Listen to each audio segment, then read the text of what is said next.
Olá pessoal, tudo bem? Dando sequência à nossa aula 1, parte 2, nós iremos falar sobre os componentes do sistema pneumático. Claro, são alguns componentes listados na apostila. Lembrando que a pneumática ela é semelhante à hidráulica e nesse caso, a diferença de fluido.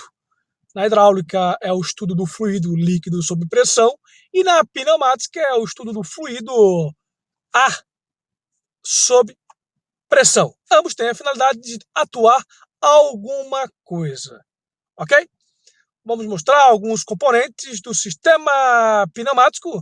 Nós temos aí a válvula de alívio, o nome já diz, aliviar as pressões.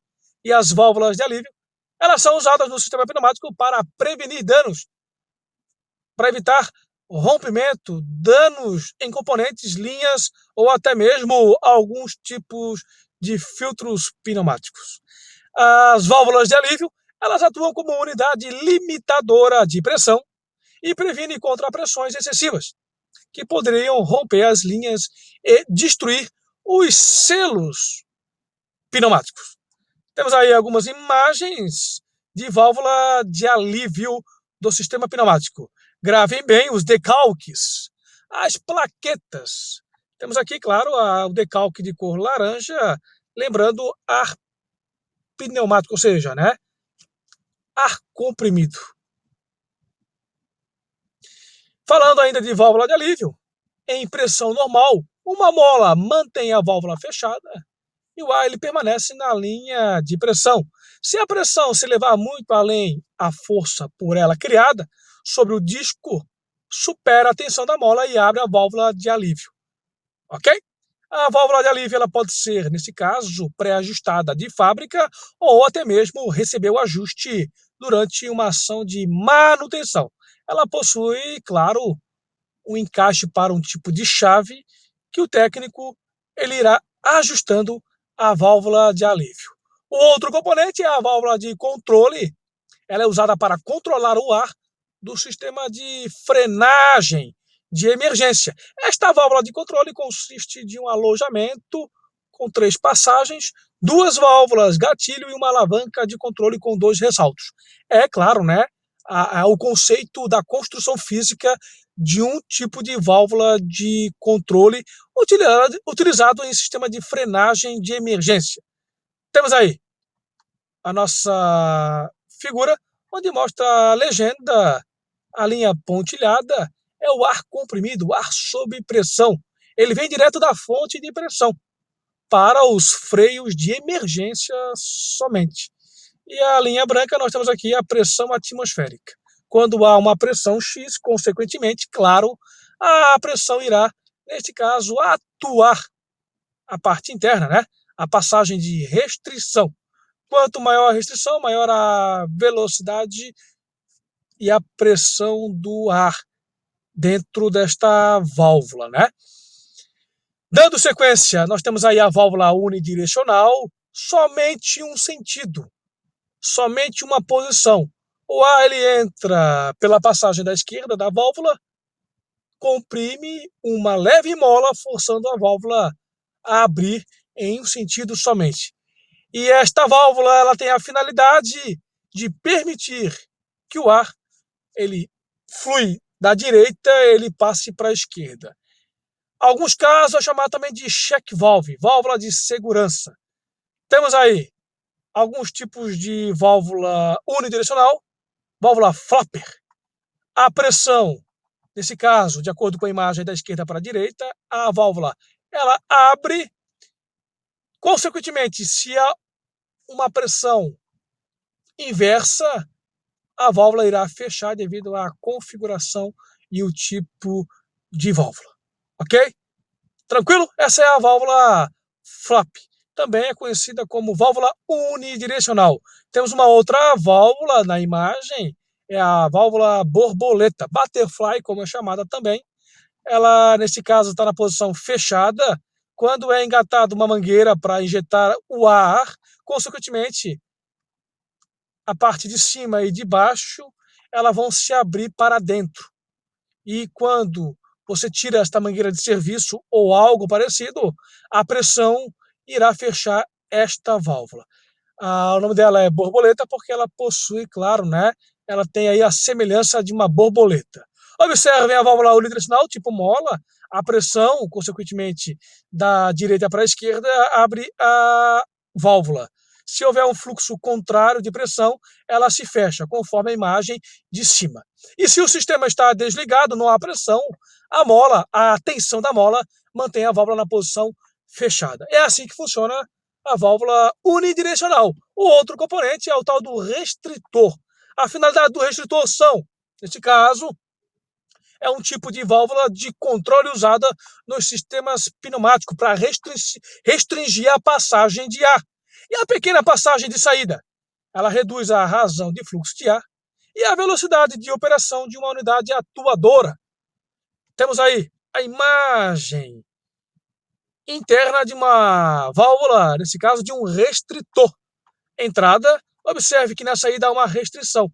A restrição, nesse caso, ela é menor, quanto menor, maior a velocidade do fluxo de ar. Temos aí também o tal do restritor variável. É um outro tipo de unidade reguladora de velocidade do ar. É o tal do restritor variável. Ela possui uma válvula ajustável de agulha com a rosca na parte superior, pode ser ajustada manualmente ou com uma chave, já vem pré-ajustada de fábrica e uma ponta na extremidade inferior. Tá aí. Essa ponta na parte inferior, ela vai regular a restrição, nesse caso, né? Vai estar restringindo a passagem do fluxo de ar. Observem, entrada de ar, conforme é feita a ajustagem na parte superior, ele vai aumentando, neste caso, aumentando a restrição. Consequentemente, aumenta a velocidade do ar.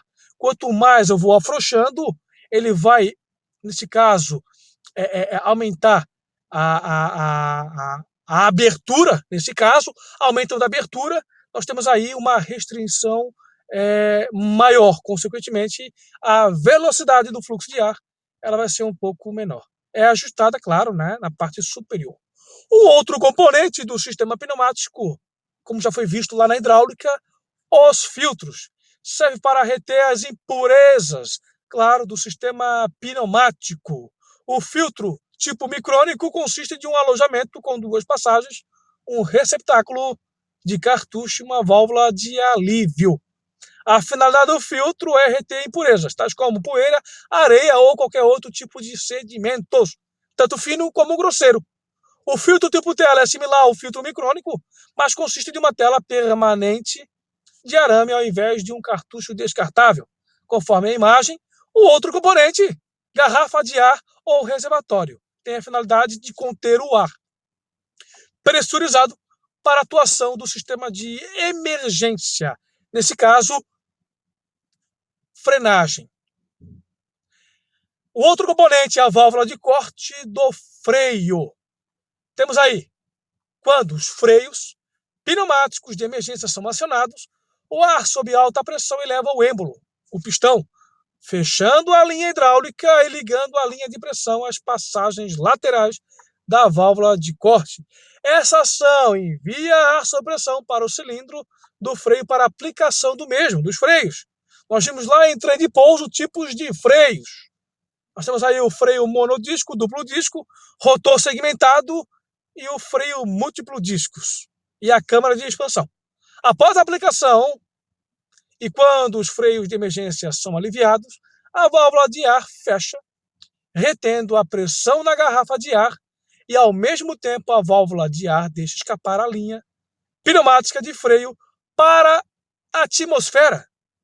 Temos aí um esquemático da apostila, onde nós temos aqui a garrafa e o punho de controle e, consequentemente, claro, né, o ar. A garrafa ela estoca o ar e a linha pneumática. A linha de pressão hidráulica ela possui, claro, uma válvula interna que tem a finalidade de fechar a linha hidráulica durante a atuação do freio pneumático. Agora sim, nós temos aqui o freio a ar, geralmente utilizado em ônibus, caminhões e alguns tipos de automóveis. O freio ele é puramente pneumático. temos o reservatório e, consequentemente, ele é pressurizado pelo próprio motor e tem, claro, né, a finalidade de frenagem. Não há nenhum circuito hidráulico, somente pneumático. Aí a pressão de ar ela vai entrar, fechando a pressão hidráulica, e este ar ele vai encher o êmbolo, atuando, nesse caso, atuadores, e comprimindo o conjunto de pastilhas. O outro componente é as linhas de tubulações pneumáticas. As linhas de pressões pneumáticas, podemos ter tubos, mangueiras e até mesmo dutos. Temos aqui algumas imagens de dutos, tubulação, e aqui não aparece para gente mangueira. Mangueira com uma trama de aço de proteção para alta temperatura. Aqui já é referente a combustível, tá, pessoal? Aqui é a câmara de combustão, aqui é a parte elétrica, tá, gente? Agora aqui a gente consegue identificar uma mangueira pneumática de trança metálica, internamente, claro, ela é emborrachada, né? Aqui é para, nesse caso, proteger da alta temperatura da área. Logo acima, mais mangueiras. Aqui eu tenho tubos pneumáticos, aqui eu tenho tubo pneumático e dutos.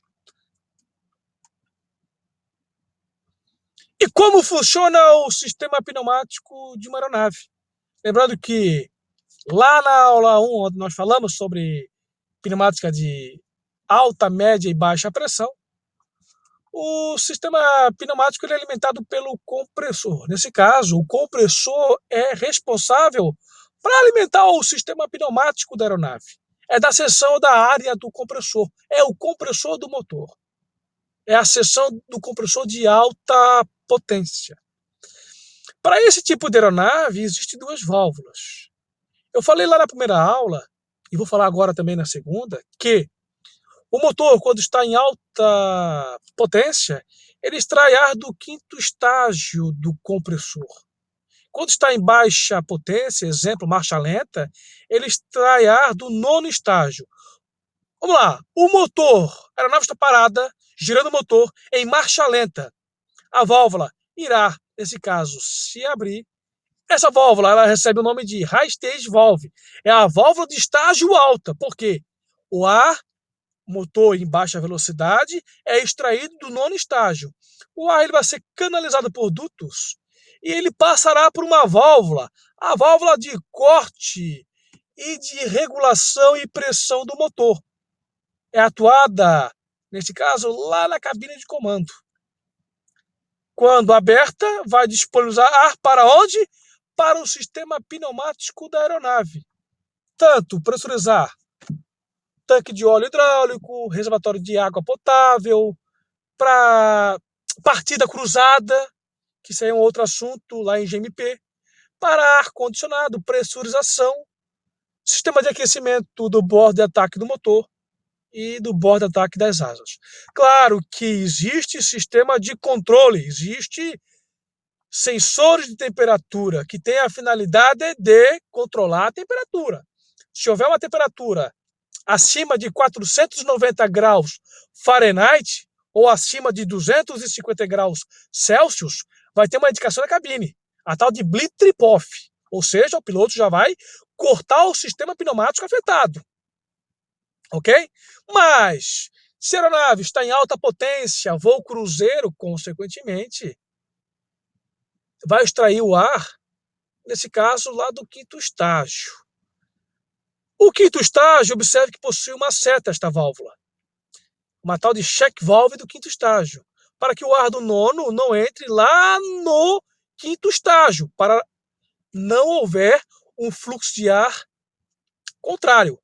Lembra que eu falei lá nos componentes do sistema pneumático que a válvula unidirecional algumas vezes também é chamada de check valve? Está aqui.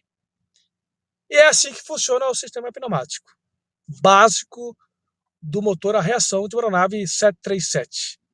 Lembrando que há dois sensores para este tipo de sistema. É o de 490 e o 450. Temos aqui uma suíte de excesso de temperatura. E temos aqui um tal de termostato também. O termostato vai estar controlando a bleed do motor, a válvula principal do sistema pneumático motor. Enquanto a de excesso de temperatura, ela vai estar controlando, neste caso, a válvula que regula o ar desta válvula. Lembrando que o sistema pneumático não é tão simples assim. Ele é um pouco, claro, complexo e muito importante na aeronave. Esta válvula que está sendo apontada pela seta, que tem um tal do nome de reguladora da bleed, ela controla esta válvula do motor. É a principal válvula do motor. Ok? Ela controla. Ele vai receber sinais de alta temperatura e vai fazer com que essa válvula se feche, para evitar qualquer tipo de dano. Ok? Tranquilo? E é assim que funciona. E existe um cérebro do sistema, o módulo que controla todo o sistema pneumático. Ok, pessoal? É a unidade, nesse caso, de Air Condition Accessory. Unidade, nesse caso, de ar-condicionado e pressurização e assim por diante. Esse é o fim da nossa aula 1, parte 2, onde nós mostramos os componentes do sistema pneumático. Grande abraço, bons estudos e até a próxima aula.